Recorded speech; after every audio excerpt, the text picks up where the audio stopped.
لو أنزلنا هذا القرآن على جبل لرأيته خاشعا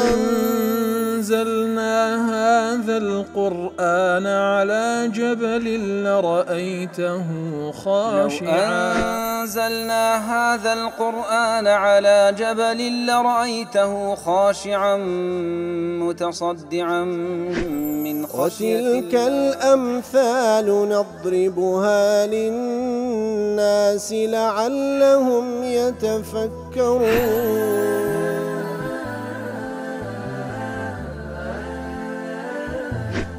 الحمد لله والصلاة والسلام على رسول الله وعلى آله وصحبه ومن والاه. السلام عليكم ورحمة الله. برزان خوش حالم لواني حفصة ويك لوانا كاين تفسير القرآن بيروز بيم وخزمتان وما بس رزامندي رب العالمين وهي وادار مئوي آز السودي لول بقرن. أعوذ بالله من الشيطان الرجيم. بسم الله الرحمن الرحيم. كتاب أنزل إليك فلا يكن في صدرك حرج منه لتنذر به وذكرى للمؤمنين. والخوشويستانكو آياتي دوم لسورة الأعراف كالواني رابردوش لخزمتي دابوين. رب العالمين دفرمي أو قرآن كتابك لبوتو دابزي يا رسول الله صلى الله عليه وسلم فهيج شويك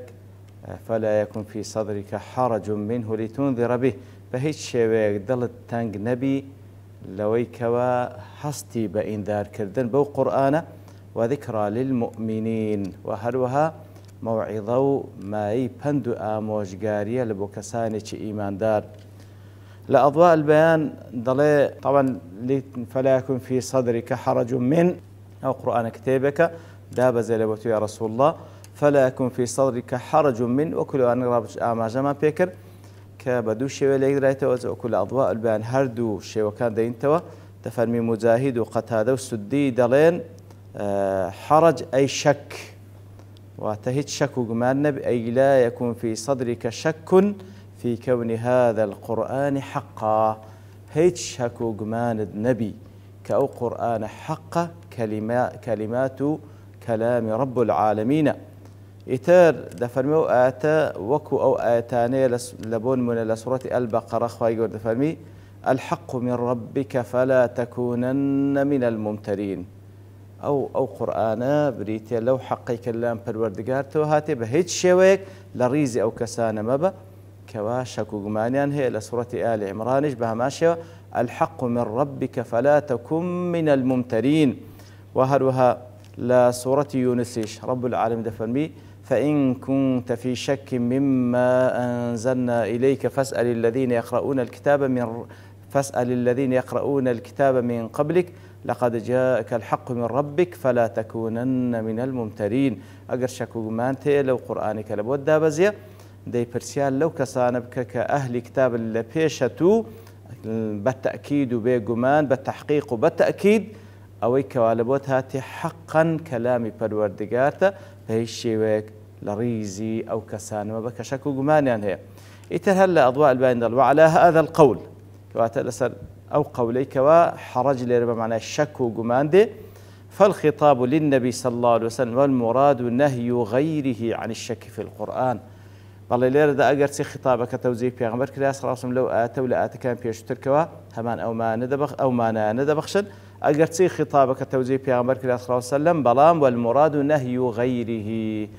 مراد ما بس أويك وغير بيغمبر صلى الله عليه وسلم هي شك ماني النبي لو قضيتك بيغمبر صلى الله عليه وسلم شك ماني نبوه.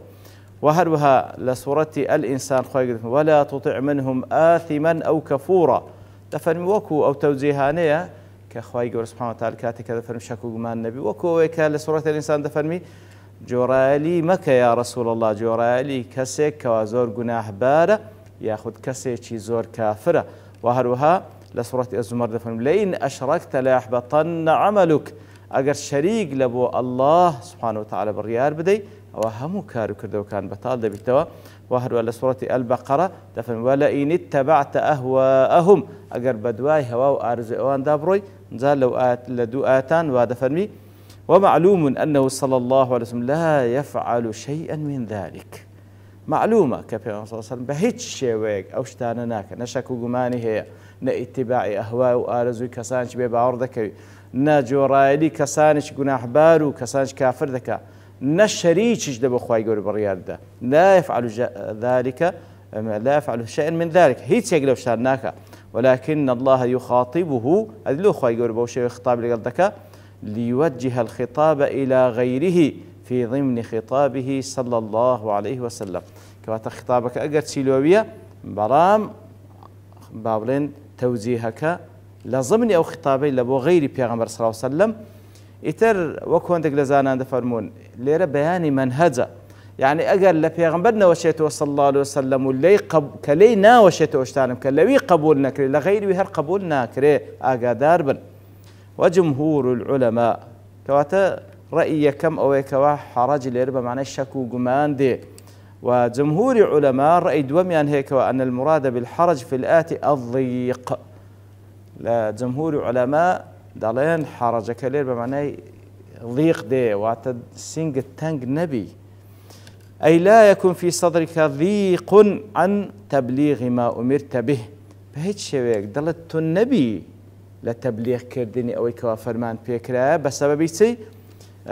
لشدة تكذيبهم لك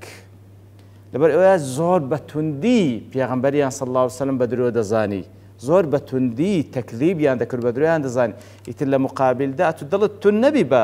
با هلويست موقفي اوان دلت تنبي لتبليغ كردني دلت تنبي لتبليغ كردني حرج ضيق ناخوشي ودل تنجيل دلت تبي لتبليغ كردني كالبريان زور بتندي بدرو دزان لأن تحمل عداوة الكفار والتعرض لبطشهم مما يضيق به الصدر عادة أو دجمن دارية تندي كسانة بباور وهروها لو أنا بتبلي كردن معرض بلوي كوا دستي أوام بيجاتي بتعدى كردن لي مما يضيق به الصدر عادة إنسان لشتكوا بزاين دجمني زورة لو أنا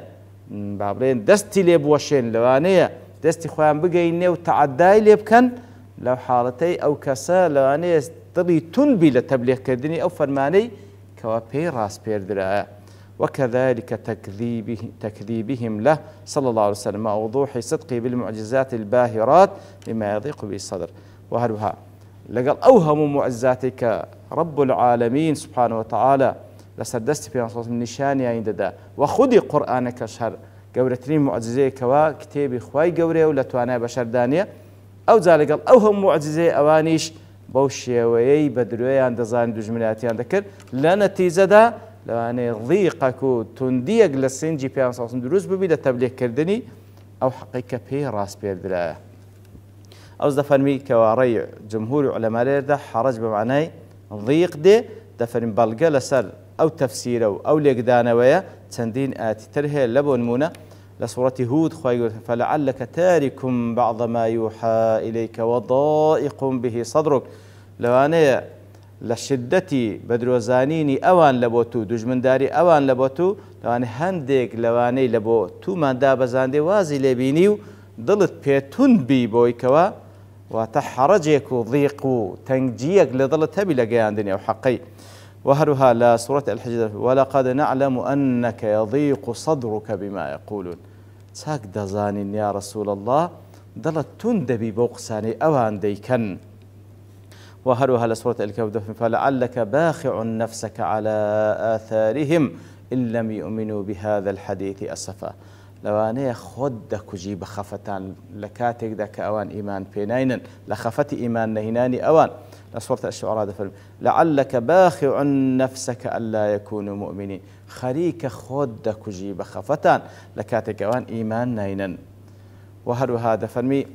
ويتأيدي أو رأيجدك كوا حرج بمعنى يضيق دي أو كوا لزماني عربيش هربوشي ويا فعلا حرج بمعنى يضيق هاتية وهروها القرآن بيروز وخايدهم ليس على الأعمى حرج لسندين آد أو حقت خايد بعد دكاتوا ليس على الأعمى حرج هيج ذل تنجيك وحرجك نية لسركسك ونابينايا وقوله وما جعل عليكم في الدين من حرج خايد ورح حرج تنجيداننا لسر إيمان داران لدين وهروها لسورة الأنعام فرمي يجعل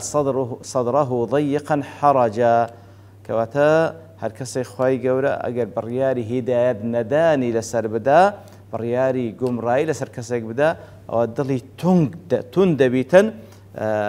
با بڵێن حەرەجی تێدا ناتوانی ئیمان بینی شدەت الضیقی بەڵێ کەواتە جمهور عولەما ئەو های لێک دەنەوە فلا يكن في صدرك حرج منه لتنذر به کات بەی شێوەیەک لە مقابل ئەوەی کەوە ئەوان بەدرۆ دەزان دوژمنایەتی دەکەن ئەتو هیچ حەرەج و هیچ دڵتوندیەک لە دڵت نەبی بەرامبەر بە گەیاندنی ئەو حەقی کە پێت ڕاگەیاندرایە لتنذر به تاوەکو ئینذار بەو کتابەی بکەی بەو کتابەی کە خۆی گەورە نادیتی ئینذاری مشریکەکان بکەی و بێباوەڕەکان بکەی تاوەکو ئیمان بینن وذکرا للمؤمنین واتە مای ئامۆژگاریە لە بۆ ئیمانداران کاتێکەوە دەفەرمی بە تایبەتی مایی ئامۆژگاری و پند و ئامۆژگار وەرگرتن لە بۆ ئیمانداران لەو ئەوەیەکەوە للئیذان باختصاص الإنذار بالمشركين کەواتە لە بۆ مشریکەکان ئینذار و ترسێنەرە بەڵام چێ پند و ئامۆژگار لێ وەردەگری ئیماندارەکانن لێیان وەردەگرن وتقديم الإنذار لأنه أهم بحسب المقام لو خواهي قولي كم زار إنذاركي باس كردي أو زا ذكرى و پند و ئامۆژگارەکەی باس کردێت لەبەرەوەی مەقامەکەوە پێویست دەکات زۆربەی زۆری ئەوانێکەوە پێغەمبەر صلی الله عليه وسلم هاتبوو لە بۆ تەبلیغکردنیان زۆربەی زۆریان مشریک بوون پێویستیان بە ئینذار و ترساندن هەبوو لە تەفسیری سعد دەڵێ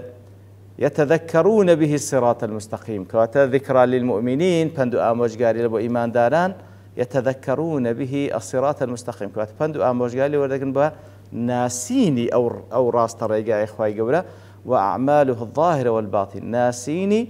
أو كارو كردواني كوالا ضمن صراط المستقيما أواني كوا باطن ولا ضلي إنسان باب أنزام ددري أواني كوا بظاهري أنزام ددري وما يحول بين العبد وبين سلوكه وهروها پند ئامۆژگاری وەردەگرن بۆی کەوا چ کار و کردەوەیەک هەیە کەوا دەبیتە کۆسپێک لە نێوان ئەوان و لە نێوان گەیشتن بە سڕات المستەقیم عینی ئەوان پند و ئامۆژگاری لەوەش وەردەگرن کەواتە تێی دەگەن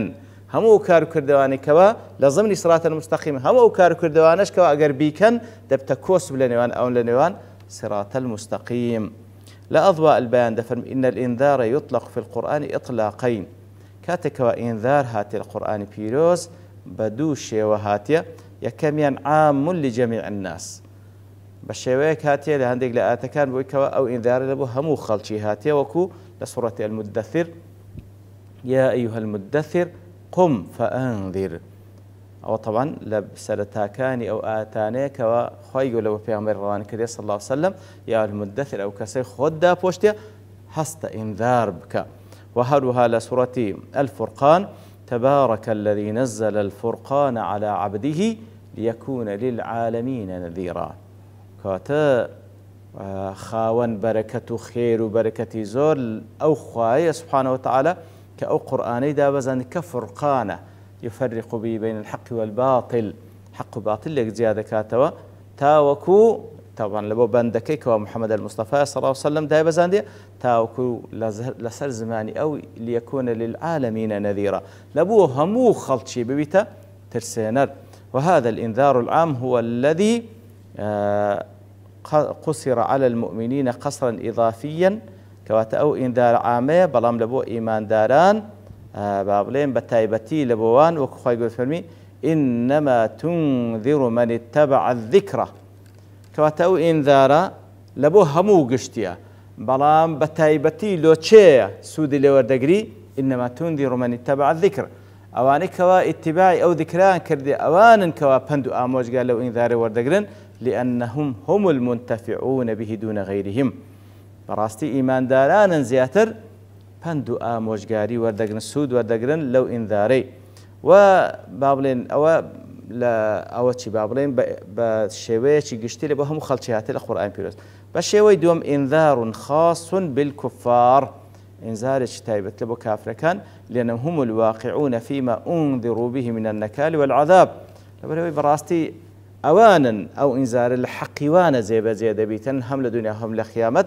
وهو الذي يذكر في القرآن مبينا أنه خاص بالكفار دون المؤمنين كواتا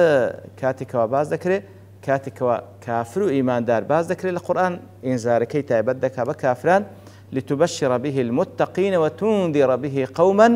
لدا كواتا أو قرآن مجددر لبو إيمان دارن كباوريان بينا بلام لبو كساني چي